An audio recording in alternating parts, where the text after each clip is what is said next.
Greetings from Zimbabwe. My name is Patrick Mavros, and I'm a fifth generation African of Greek Mavros and Scottish Fletchers and Napiers descent.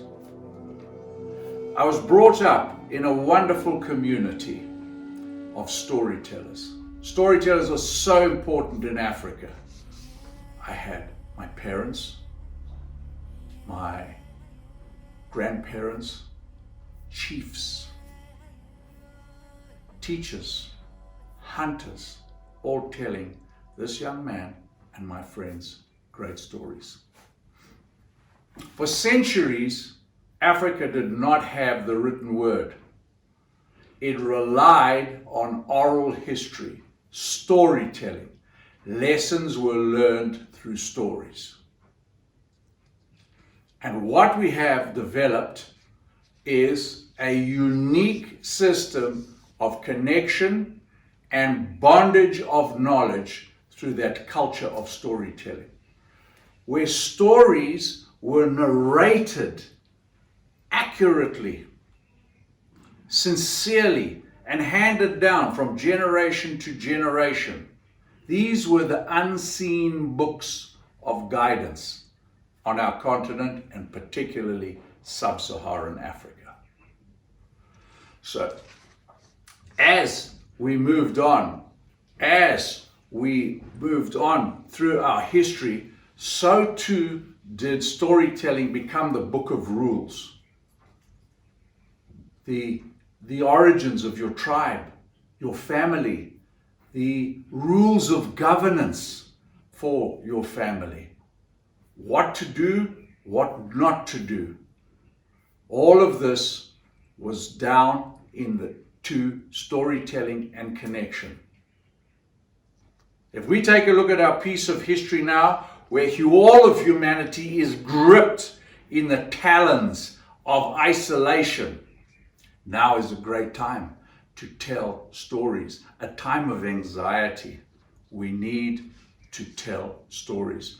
And the reason for that is the art of storytelling. And the very methods of storytelling are such that you can transfer a message about dangers, about safety, what is wrong, what is right, in a gentle way. Of course we have to have rules, but there are also times for gentleness. There's much anxiety. And you will very often find that the gentleness of storytelling will receive in response to it a gentle answer. Now, what are these stories in Africa would hear? Let me give you one story with a few basic rules and a few an exciting story about a little bird. A bird called a honey guide. A honey guide, tsui, tsui, tsui, tsui, would fly around a group of people or a single person walking through the bush. And this happened to us. We were walking through the bush, me and my sons, and we were with an old legend of a man taking us through. We were actually tracking a leopard that had killed a calf. And as we were on the tracks of this leopard coming along, tsui, tsui, tsui, tsui, tsui, tsui, tsui, tsui, tsui, this little bird circled us. So trying to get our attention, and the old man stopped us and said, "Stop, the tracking safari is over. All of us now will hark this bird. This is the little honey guide, and he's calling us. He wants to guide us to some honey. He wants to guide us to a beehive. And so let us follow." So we followed the honey guide, and eventually we found the beehive in a hole in a tree.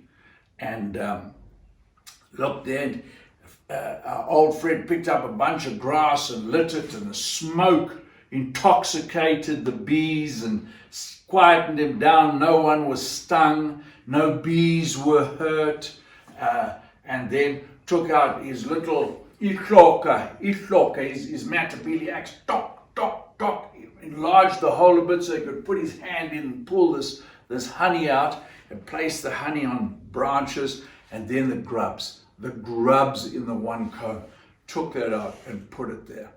And we all feasted. The old man, myself, my sons, we were feasted on honey, honey dribbling down everybody's chins.